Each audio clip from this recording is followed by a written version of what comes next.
Badan Kesatuan Bangsa Wan Politik Banjarmasin menggelar sosialisasi peraturan daerah nomor 2 tahun 2025 tentang fasilitasi penyelenggaraan mediasi wan pembentukan pos bantuan hukum dengan menghadirkan lurah dari 52 kelurahan se-Banjarmasin di Aula Kayuh Baimbai Balai Kota Banjarmasin, Jalan R.E. Marta Dinata, Banjarmasin Tengah, Baisukan, Kamis 28 Agustus 2025. Langkah ini menjadi titik awal lahirnya layanan bantuan hukum yang lebih dekat dengan warga.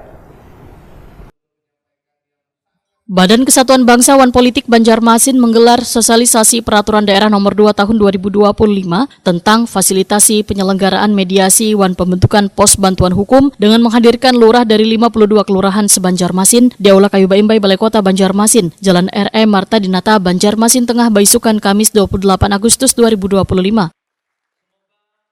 Langkah ini menjadi titik awal lahirnya layanan bantuan hukum yang lebih dekat dengan warga. Kedepan, setiap kelurahan di Banjarmasin ditargetkan memiliki pos bantuan hukum yang dapat menjadi pusat penyelesaian sengketa sekaligus sarana advokasi gagasan warga yang mengalami persoalan hukum. Asisten 1 Bidang Pemerintahan Wan Kesejahteraan Rakyat Setda Banjarmasin, Mahli Riyadi menyatakan, program ini kada sekedar formalitas, melainkan pondasi menuju pelayanan publik yang lebih adil wan berkeadilan.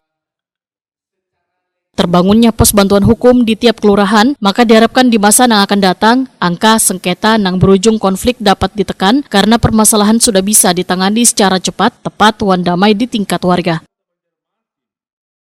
Mahli Riyadi memadahkan keberhasilan program ini bergantung pada peran aktif bubuhan lurah dalam mengawal pelaksanaan perda, serta memastikan pos bantuan hukum benar-benar berjalan sesuai kebutuhan warga. Di Kalimantan Selatan penuh. Ya, 9.000 lebih penghuni LP.